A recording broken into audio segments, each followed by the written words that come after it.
LFC Daytrippers, brought to you by bookmakers.com.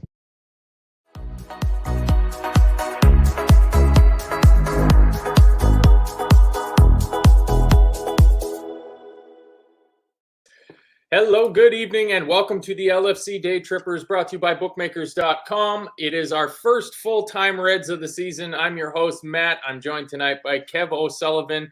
It is finished at Stamford Bridge, despite everybody's best estimations, shockingly in another draw, but a score draw 1-1 as opposed to the regular 0-all that we've been having with them. Kev, we're back. Back, Premier League's back. Kind of the game I was expecting, to be honest. Bit of a mad helter-skelter.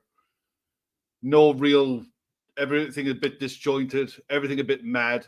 Had a bit of everything. We had control of it. They had control of it.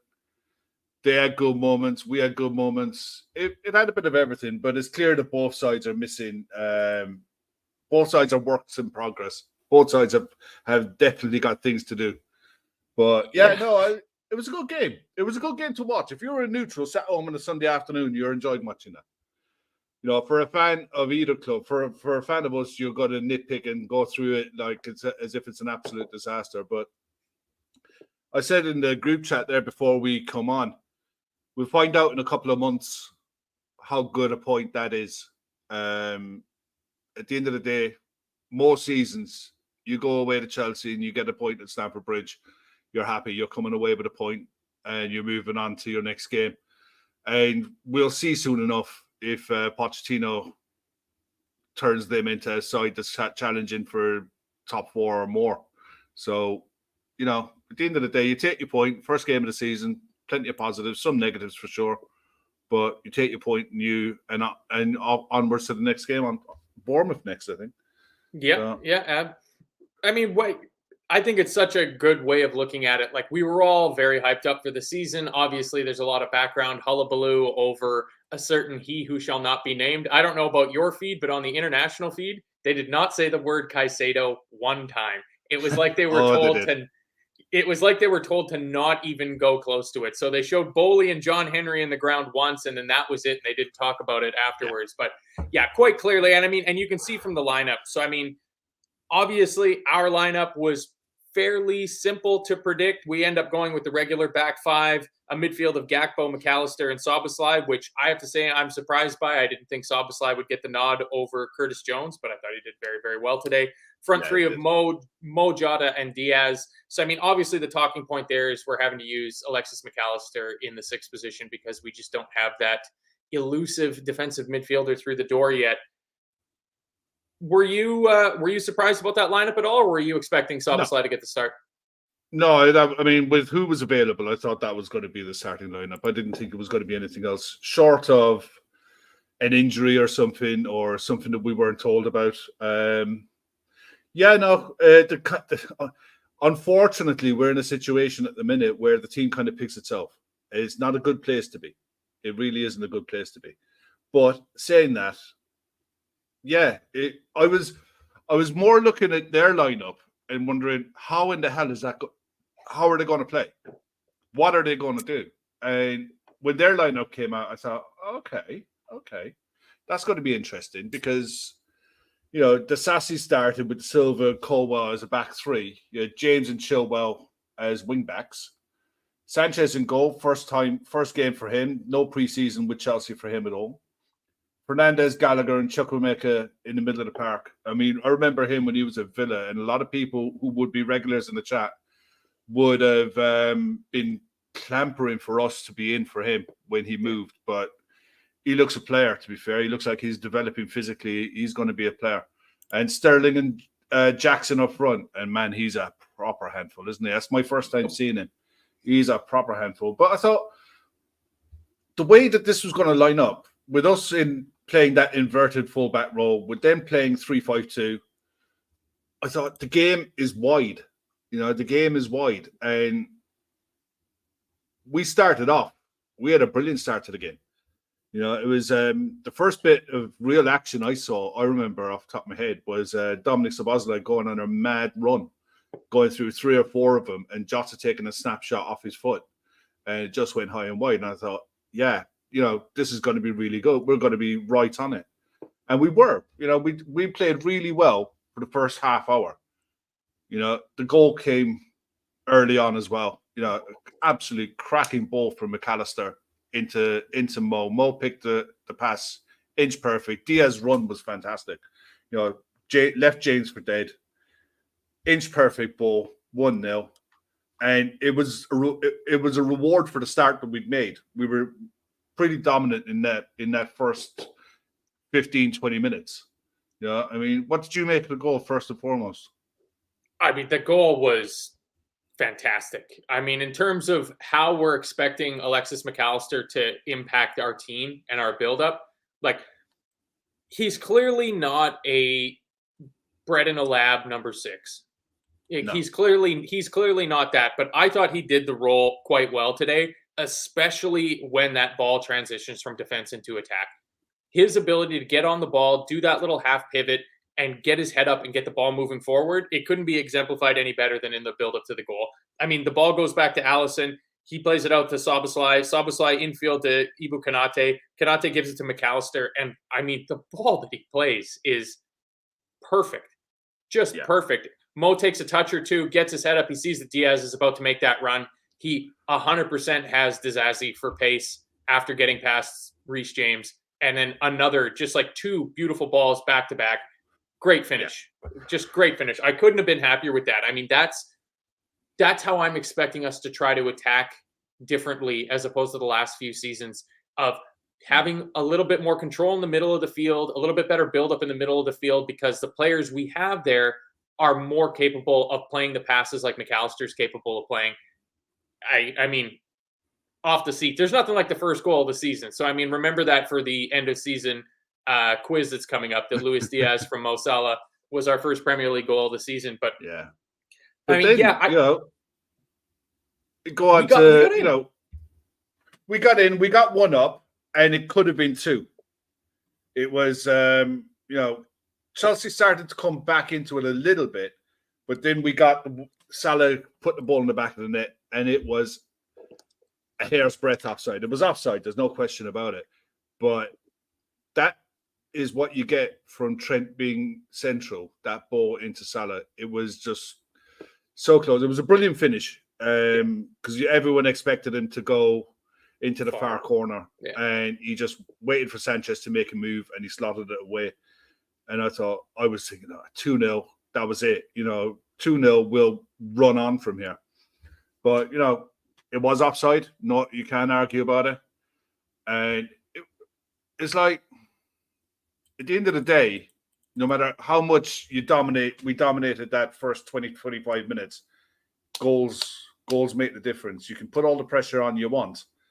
When you're dominating the game, you have to score when you're dominating. And on another day, Salah times that run slightly better. And you're literally only talking a step, a half a second in time you run. It's first game of the season. There's going to be rust for a while.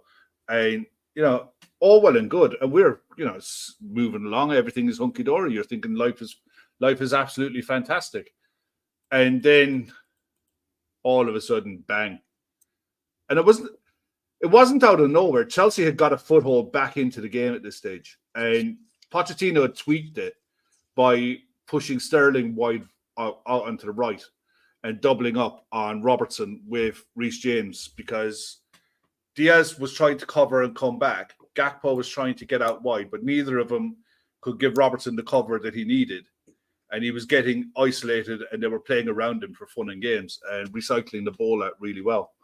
And, the goal was so preventable, but it's so typical of the way we're defending. It was the second ball. It wasn't the first ball. It was the second ball. It was a bad header from Szoboszlai that he made. He made a similar mistake in pre-season in one of the games where he headed it down into a danger area, and I think might have been the game at Preston.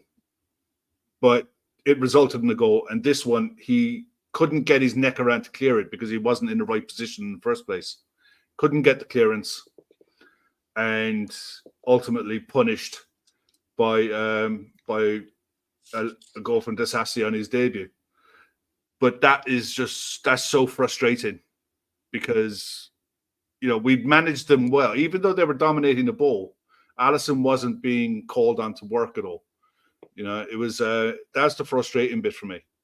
Yeah, they were dominating the ball in wide areas. They were keeping it, recycling it, threatening a bit, but Alisson wasn't forced into saves. Not many anyway. So to concede a goal like that would drive Klopp absolutely fucking mental. But how do you see, because this isn't unusual, and I don't know if Klopp is going to change, it's the right thing to do for the back line to push out with the ball. But there has to be an awareness of second runners if you lose it. Everyone can't go hell for leather when you win the ball back and trying to score a goal, because that's the ultimate aim, is we're more dangerous on their set pieces. When we get the ball out, you watch, there's 3, 4, 5 players going. And when it works, you get a counter-attack goal against a run of play or whatever, and it's fantastic. But when you get caught, you're isolating centre-backs, and it's really, really hard to watch. I mean, what's the trade-off there? What does he do? I mean, I think the goal we conceded today is one that can be coached out of the team. That, like you said, the coaching staff will look at that and just be like, "Fuck!" Like we have to be better. Like resetting after the scrambled set piece. Everybody's in their positions when the set piece comes in. It's that second, third phase of play afterwards, and we were caught a little bit cold. Like Trent was outmanned at the back post, as normally happens when we concede goals from situations like this. It feels like, at least when we're playing Brentford, but he had a man behind him, almost certainly Chilwell, who was there. He was a menace all night. I thought Chilwell had quite a very good game in terms of stretching space and just occupying Trent and making that channel that much bigger. But Trent was the closest player to Disasi, and he just lets him ghost in front of him, and he pokes home from pretty close range. Other than that, though, like my biggest takeaway from the first half was how well Ibou Konate grew into the game. I thought at halftime, just doing some kind of summations on it, I thought after kind of a shaky, he had one or so challenge in the first 10, 15 minutes he was a little shaky on. And then after that, I thought Ibou Konate was monstrous for us at the back. He did very, very well. Yeah. I mean, at the end of the day, they were a lot better than what I thought they were going to be, considering how many new players they have had in. But it's clear that Pochettino has been drilling these in this back three system, however he wants to play it, 3-4-1-2, for a good while. It's and it's not alien to a lot of them, because a lot of them who would have been at the club before would have played in back three. So it's a tough one to swallow that in that to give up a goal that way. But then it could have been 2. Yeah. He really could have. Cody got caught by Fernandez trying to nick the ball in front of the player. It's a tackle that a forward tries to make when he's in his own box. But a midfielder can't make that mistake, and a defensive midfielder with a clear mindset, a defensive mindset, doesn't make that mistake. But he got turned, ball came across, and it was offside eventually. But that was, and just before halftime, that was on 40 minutes. And at that stage, I was just get to halftime, because they were all over us like a rash. All I was thinking is just get to halftime. I mean, yeah. At the end of the first half, it's 1-1, and my ultimate thing was like, for half an hour we were well in it and well on top of it, and Pochettino tweaked it and got them into the game, and we were holding on for dear life towards the end of that first half. Yeah, I feel that the game swung on the disallowed goal from Salah. Like, up until that goal was chalked off, we were really getting into the game. Like, the press from the front was working as well as I would have hoped it would have, having Jota and Gakpo playing in the midfield. We seemed to be doing all right. And then it was like when that got chalked off, we just completely went to sleep, because after that, for the final 15 minutes of the first half, it was entirely Chelsea. And I was like you, at about 40 minutes, I was like, we just need halftime. Like, we just have to get in here at 1-1. Like, that's the best we can hope for. I would have been after their second goal got disallowed, of like, just get in and get calmed down. But like, I'm going to give credit where credit's due. It feels like Maurizio Pochettino, if it wasn't his original game plan, he did a very good job of tweaking in game to realize that the potential attacking threat for them was going to be down Andy Robertson's side, because they really shifted their emphasis. Like, I think pretty much every team is going to come out of the blocks thinking attack Trent, attack Trent, attack Trent, because it's borne fruit in the past. It's not an insane tactic to take up for any team playing against Liverpool. But quickly, Chelsea realized that actually, with Sterling hugging that touchline over there, Reece James, I thought, had a very good game today. They're playing those little 1-2s, and it was bypassing. Like, Luis Diaz was not nearly active enough in defense.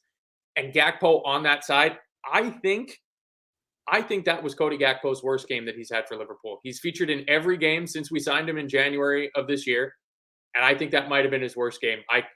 He was not the defensive positive that I expected him to be, to the point where at halftime you can legitimately be thinking, like, do we need to make a change to get Gakpo out of midfield, whether that's swapping him out or taking Jota out, because he did take that knock just before halftime and there was maybe some concerns about that, and getting Curtis Jones, getting a proper midfielder in there. I didn't think that would be an issue, because I really think that Cody Gakpo has a lot of the attributes that you're looking for in an 8 if we're playing this inverted system, to be one of those top 2 attacking 8 positions. I like Cody Gakpo for that position, but he was poor, and they were having a field day down that side. And just jumping into the second half, I noticed, and I could be completely way off base here, that Enzo Fernandez was given instructions to push even wider, because all of a sudden Enzo Fernandez started popping up with the ball 5 yards from the touchline, creating even more overloads on that side and causing us problems. And I've not been his biggest fan. Some people have opinions about Enzo Fernandez. His price tag is huge and whatnot.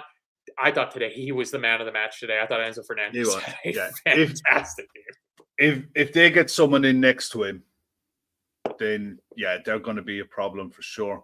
But at the start of the second half, you had 2 things happen really. Chelsea failed to clear a corner. Ball bouncing around the box. It came out to Van Dijk, and he ripped it. Absolute perler of a right shot, right just over the bar. And we started off again. We started the half well enough. We had a penalty shout as well. What do you think personally? Because it clearly hits his hand, and his hand is not in a natural position because it's not protecting his face. I'll ask you because go on. What do you think? Do you think it's penalty or no penalty? These handball situations bother me, because whether your hand is in a natural position or not, I don't think you can say that the ball hitting his hand stopped it from going goalward. And to me, if the ball hitting your hand stops the ball from going into an even more dangerous area, there is some shout there for handball. He turns his body, he's got his hands up like this and he turns, but the ball is about to go across the front of his chest into a very dangerous area, and it hits him in the hand. Ugh. I don't like those. Like, I think that the defender there is using his hand to stop the ball from going into a dangerous area. And to me, that's the sort of reason why you have handball. All right. Well, in the chat, certain pen, Stonewall pen, robbed, and was out, Matt. Yeah. I didn't think it was a handball when I saw it. Still don't think it's a handball. And my bar for handballs always is, how would I feel if that was given against us? And I don't see, bar chopping his arm off, where the hell his hand is supposed to go. I can honestly say I see it's in the category of seeing him given, because if Taylor gives it, it's not getting overturned. But if he sees it and sees it as his hand is there, and it's not outstretched, it's not away from his body shape, then, and he says, no, I'm not giving that, no VAR is going to overturn it. It's one of those. And I didn't think VAR was going to interfere in it, but I definitely think that it's just one of the, and another weekend, you'll see that given in another game. Yeah. Different referees for different, it's 100%. It's one of them. I never thought that VAR was going to interfere, because there's no way Anthony Taylor is going to say he didn't see it. So, look, you just get on with it because the way the game was going, for that few minutes, we were going absolutely fine. Well, very shortly after the handball shout, Enzo Fernandez gets the ball at the top of our box and plays a gorgeous first time, like half pass to just deflect the ball out into Ben Chilwell's path. And Allison makes such a great save. Like he is such a goalkeeper. Yeah. Where we would be right now. And I mean, at that point, the game is completely wide open. It got real basketball-y around the hour mark before the team started making the changes. And the thing is, right, I had a quick look at the stats to see, and it basically would confirm what you said, or what I said earlier on.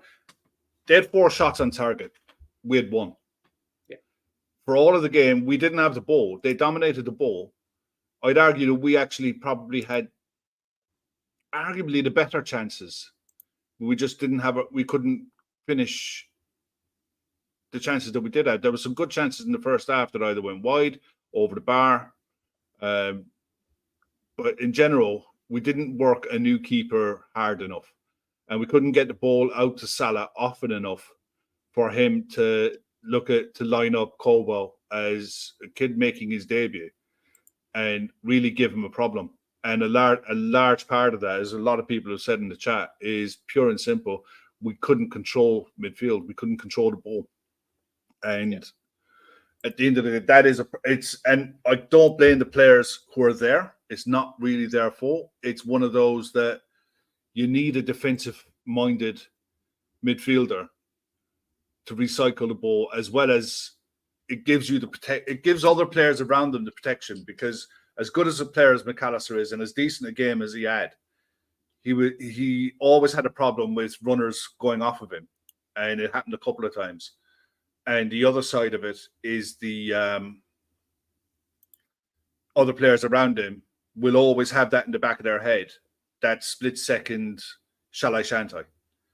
Can I trust the player to go? Because you didn't see Trent coming inverted too often. For an awful lot of that game, it was a standard block 4-3-3. Very much.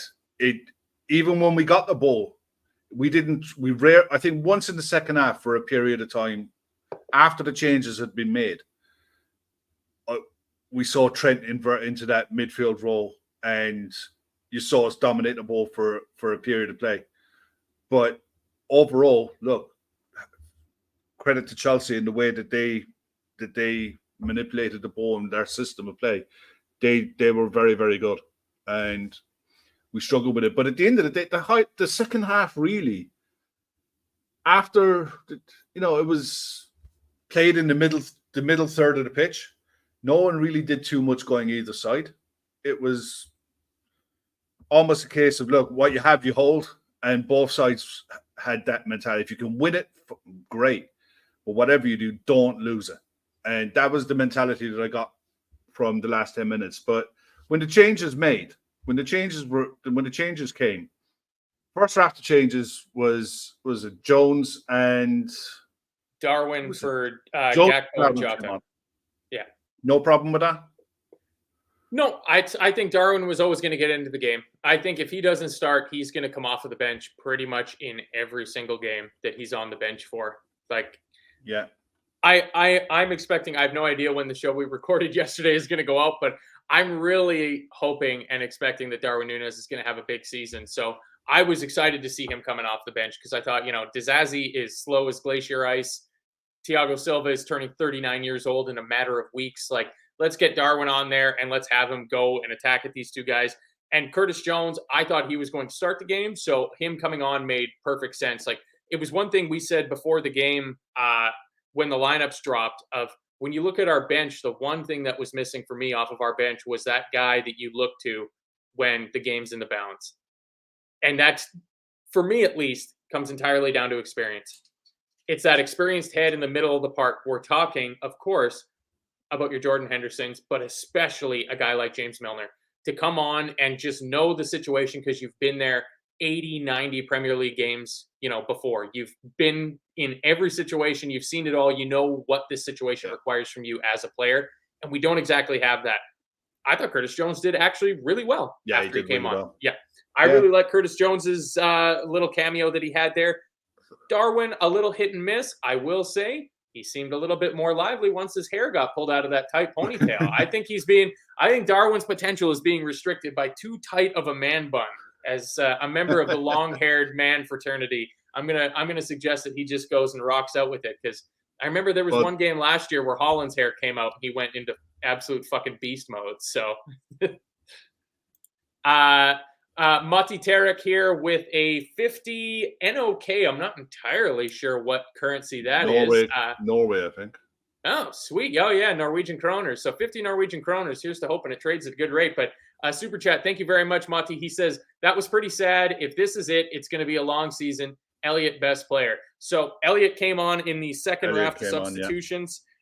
He came on with Ben Doak for Mo Salah, and Luis Diaz went off.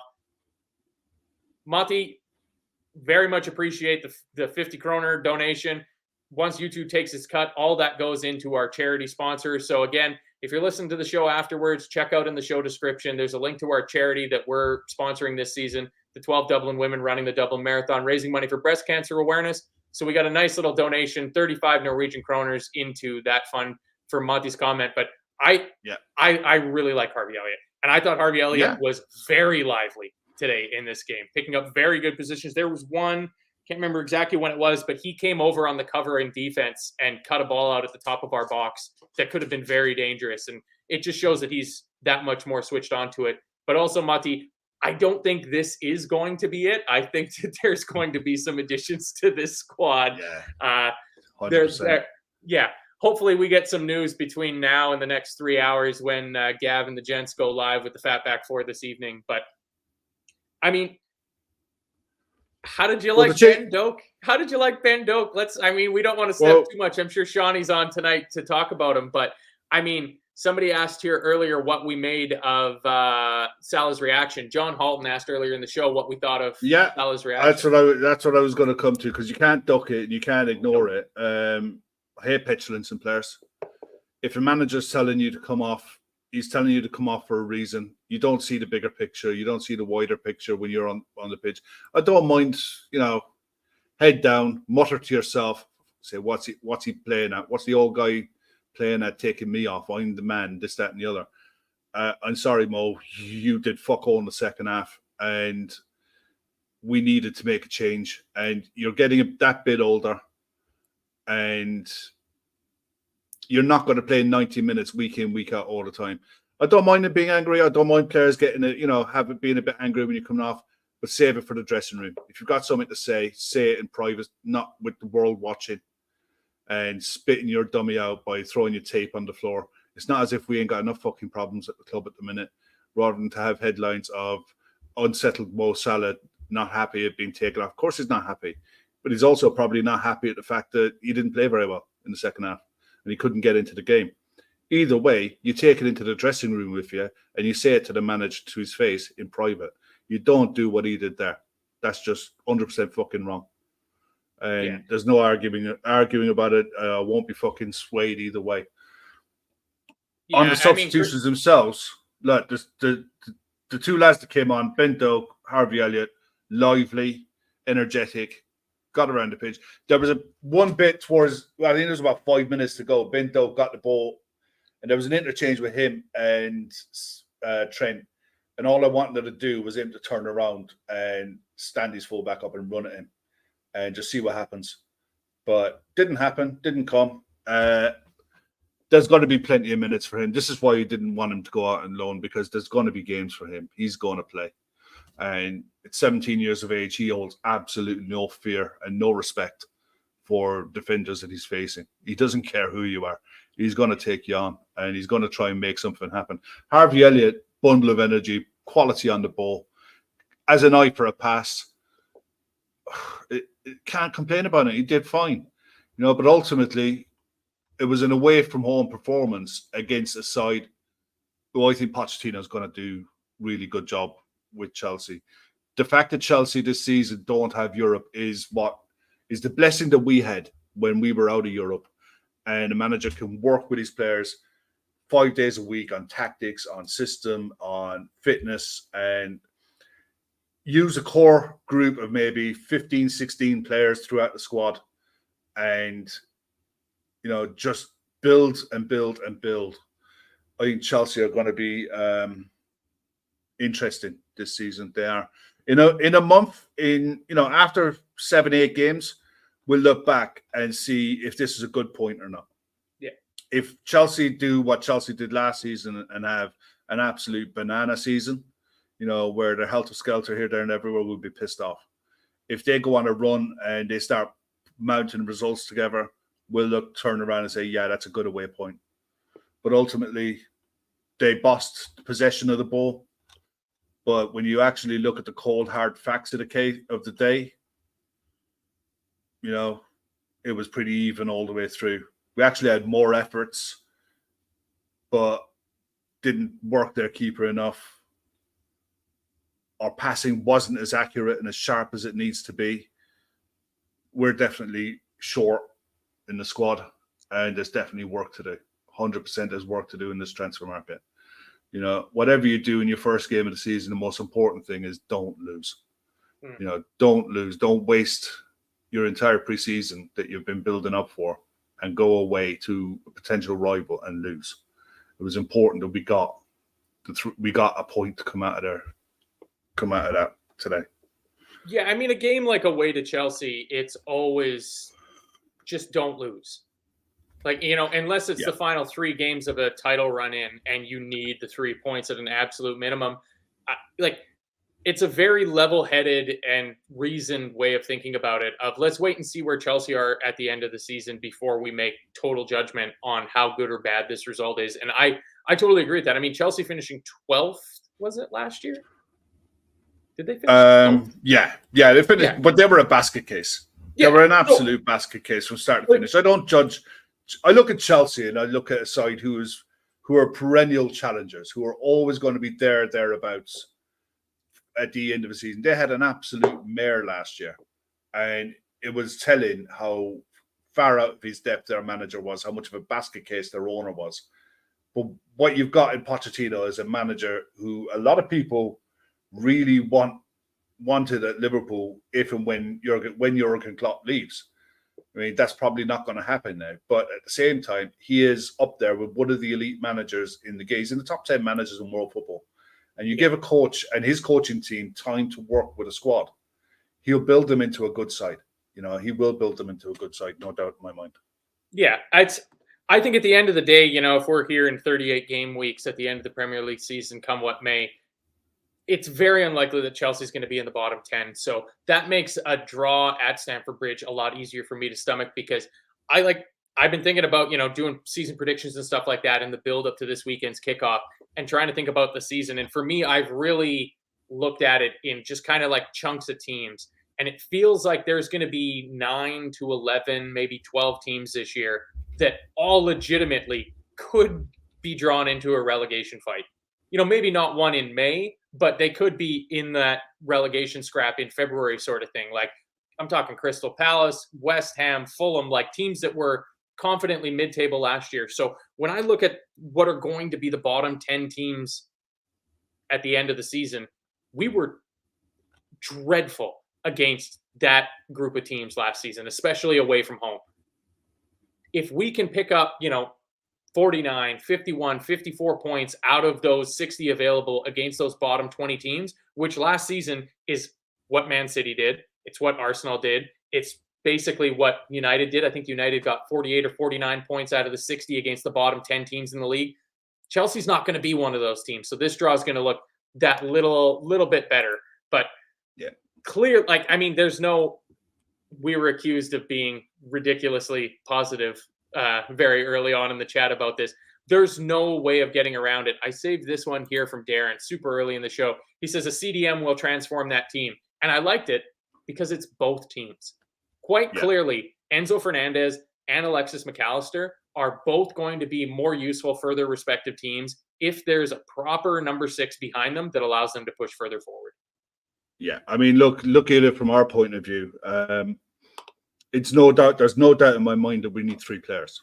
No doubt in my mind. And one of them needs to be a centre back who can cover at left back, who's a prop. I see Disasi today, and I don't think he's all that. I think the value, I think what Chelsea paid for him is his value. He's a 35 million pound player.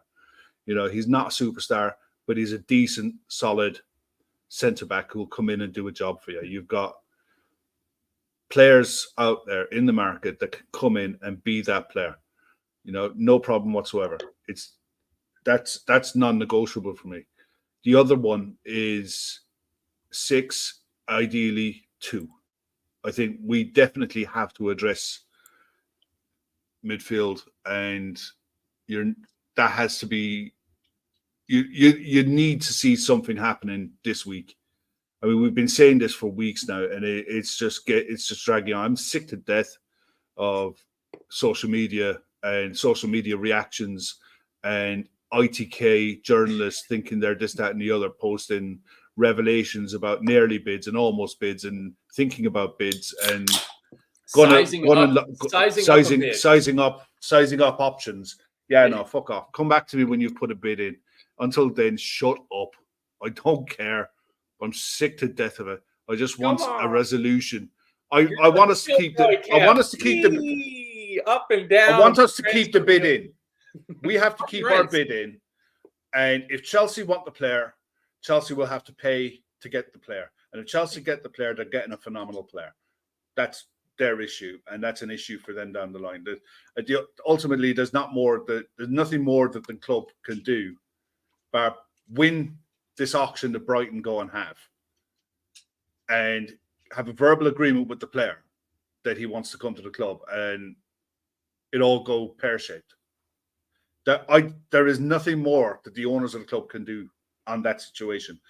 But over the weekend, they have to be working on options. They have to.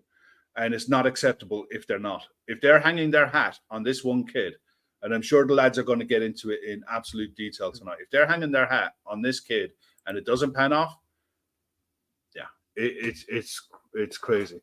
Yeah, I mean, no offense to Gary. Yeah, I can't. A twist in the transfer saga, and Twango is reporting that Gary Neville is saying it's a shame that LFC lost out on Caicedo because Gary Neville knows what's going on. I mean, it's certainly a strange transfer saga. It's one that's going to be talked about for at least a few days longer, and maybe in future years ahead, people will be remembering fondly. I mean, I haven't seen anything this absolutely nutty since the Nabil Fekir. Like we're short of a player having pictures taken, holding up a jersey, and then the transfer not going through, short of reaching absolute peak madness.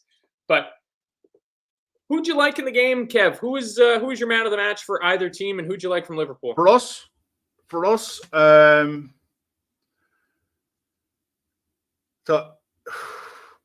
Virgil was Virgil was decent. Virgil was pretty solid. Ibu as well, to be fair. The only thing about Ibu that kind of frustrates me a bit, he gets dragged out, but it's not his fault. It's kind of the way, I think it's his natural game. He'll wander, he'll follow players out onto the wing and come back in. But in general, I thought he was decent. He was good. There's a lot to like about most of the players that played. McAllister, his distribution is brilliant. His vision is very good. He's not a 6. He can do a job, and against an awful lot of opponents, he'll be fine in that role. But I think Cody was lost. Szoboszlai did okay. Bar his header for, that it resulted in their goal. That's something he's got to iron out of his game. Thought Mo was good for probably 30, 35 minutes of the first half. He just couldn't get enough of the ball. Jota was lively. There was an awful lot of 6s and 7s. Yeah. There was an awful lot of 6s and 7s. There was no 8s, but there was no 4s either. There was no what I'm going to turn around and say and absolutely hammer, because they still went away and got a point against a potential top 4 rival or top 6 rival, whatever way you want to call it. I'm not going to hammer anyone, but at the same time, there's improvement to be made for sure. Yeah, without a doubt. I thought our best player today was Ibu Konate. I really felt that he made a pile of where's the one I have there? 71st minute, Nicholas Jackson had a breakaway and Ibu Konate comes back. It was when Trent and Mo got their wires crossed, and I think Trent played a really underhit pass to Mo, and all of a sudden Jackson's gone in an instant. I mean, he looks lively. That Nicholas Jackson, that could prove to be a pretty good signing for Chelsea there. But Ibu Konate was right there again. Virgil van Dijk, like Jake Semister said, he thought Virgil was really good. Like it's so frustrating that we conceded from a set piece, because I thought other than that we defended. I mean, what a ridiculous thing to say. Other than the goal we conceded, I thought we defended the set pieces really well. But like I thought we defended the first ball from the set pieces really well. Yeah, you know, they didn't have one of those unmarked headers, you know, towering defender leaping up at a corner sort of thing and forcing Ali to tip over the bar for another and a series of corners after that. I thought that was all well and good. I mean, I think it's not even a question that Enzo Fernandez was the overall man of the match. Oh yeah, Enzo Fernandez was very good. Yeah, he was very good today. No but I mean, in terms of who do you think struggled the most? Because I've seen some talk in the chat here, and I've kind of missed a few of the comments that are expressing a little bit of concern over Andy Robertson. Yeah, I think Andy Robertson struggled, but he struggled largely because of the players around him not getting out to give him and you have to give credit to Chelsea for isolating him in the way that they did. They pulled him away from Van Dijk, and Cody and Diaz didn't do enough to sniff out the fact that Chelsea were looking to overload him with 2-on-1s, 3-on-1s, and play around him and work that space between him and Virgil. They were always trying with Sterling. When Sterling was dropping out deep, trying to pull Virgil out to isolate Robertson to go in behind him. Look, he wasn't brilliant, but at the same time, he didn't get done too often either. He's good, you know, the likes of Sterling and Reece James and Enzo Fernandez. Those are not shit players. Yeah. Yeah, they're not donkeys. They're going to give players problems, and they can make you look like a right mug at times. You know, and it's just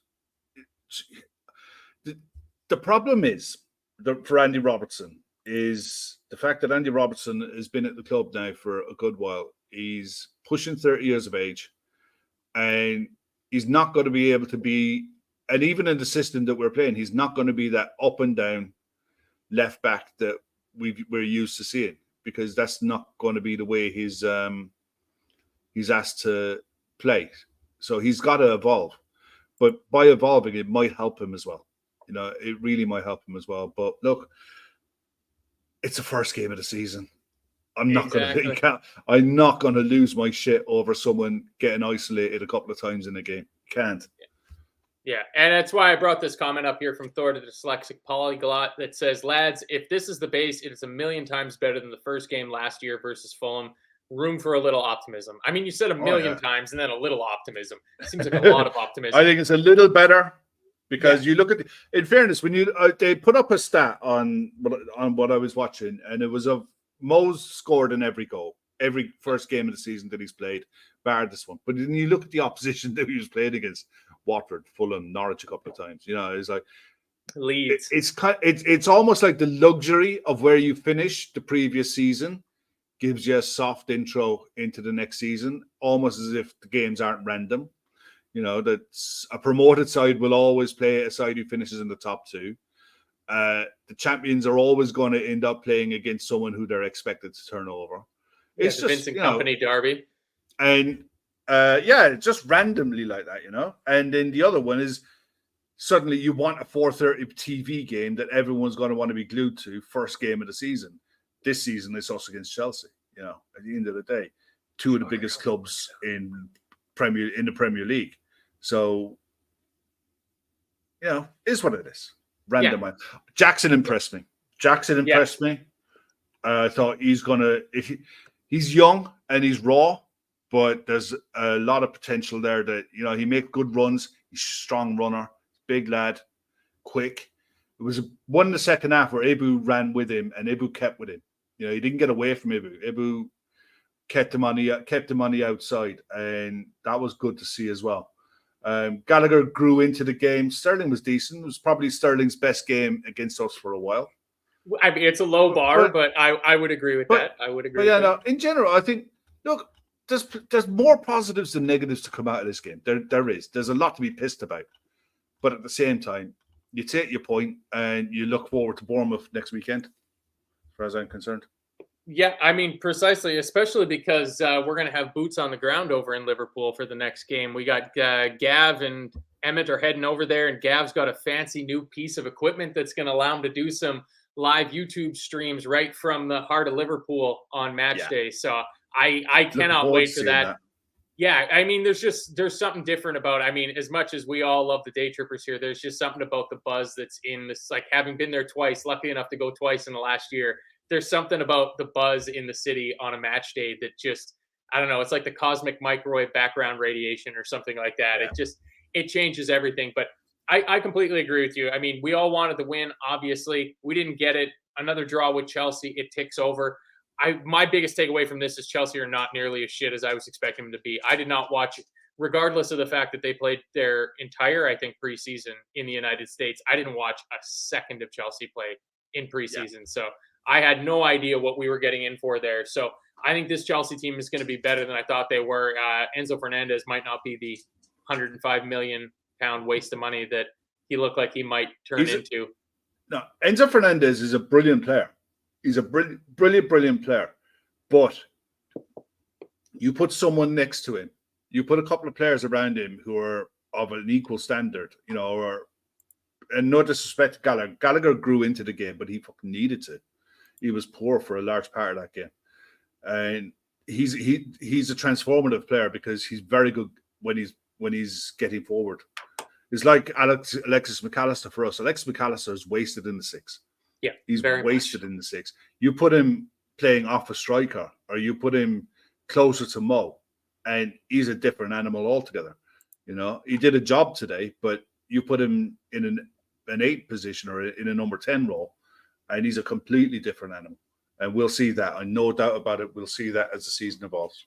Yeah, 100%. I mean, we're all here, the instant reaction afterwards. Again, first one of the season with our new added time rules. I thank everybody for being a little patient with us. We're probably not going to hit the, half past the hour or top of the hour full-time Reds that we were able to do last year, just simply because the extra added time going on top of it. But that's more than enough for us because it's 2.5 hours until Gav and the Fatback 4 guys are here to wrap things up on a Sunday night. And with an extra hour or two to, have an extra can, have an extra smoke, take a little extra think about the game. I'm sure those guys will be able to go through it, maybe do some more body language watch in terms of Mo Salah being taken off the field. The biggest for me is, God, I miss Bobby Firmino to just be there to do that look that he gave in the tunnel when Mo and Sadio had their little brush together against Burnley and having Bobby Firmino in the tunnel. We're going to miss that guy. But yeah. So thanks, everybody, for joining us. Please, please, please hit the like button. If you're listening afterwards on the download, thank you for downloading and listening to a full-time Red show from us. I'm hoping to be here with you guys for every single game for the season. Thanks, Kev, for joining me. There's going to be lots and lots of these going forward. So if you've downloaded it, go in and give the LFC Daytrippers podcast a 5-star or a thumbs up, whatever it is on your particular platform. All these little things help us keep all this stuff free for everybody. There's no paywalls here at the Daytrippers. But if you feel like you've got a few extra dollars or pounds in your pocket, check out the link in the show description or on the LFC Daytripper social media accounts. Link to the GoFundMe page for the 12 Dublin women that are running the Dublin Marathon in October to raise money for breast cancer awareness. We're doing our hardest. They're doing their hardest. They've got a goal set of 20,000 euros they want to raise. We are 85, 90% of the way there. Yeah, we just need that final push to get us over the top, and we'll be all good there. So, Kev, any parting words before we get out of here? Yeah. Looking forward to the season. As someone said it in the chat there. Archie Dolan said in the chat there, looking forward to the season. Look, at the end of the day, I'm convinced this side will score goals. There is so many goals in it. There's so many chances that we're going to have and so many goals we're going to score this season. We're going to win a lot more games this season than what we did last year. We will be stronger when the window closes. I'm convinced of that. If we're not, there's going to be hell to pay. Oh my, I'd say, yeah, if you think tonight's Fatback 4 might be a little spicy, just wait if we don't sign anybody for the rest of the window. There is going to be some spicy shows. But here's fingers crossed that we get some more flip-flopping from all the ITK dum-dums out there in terms of this Moises Caicedo thing. It's been down, up, down, up, down. Who knows where it's going to end up? John W. Henry and Todd Bowley are going to have an arm wrestling match in the middle of the pitch at Stamford Bridge to decide who gets the player. But until then, 2.5 hours. Everybody come back to YouTube. Check out the Fatback 4 tonight. Thank you very much for joining us. This was the first of what will be hopefully 60 some of these full-time Reds for the season. That's Kev. I'm Matt. Thanks for joining us. See you later.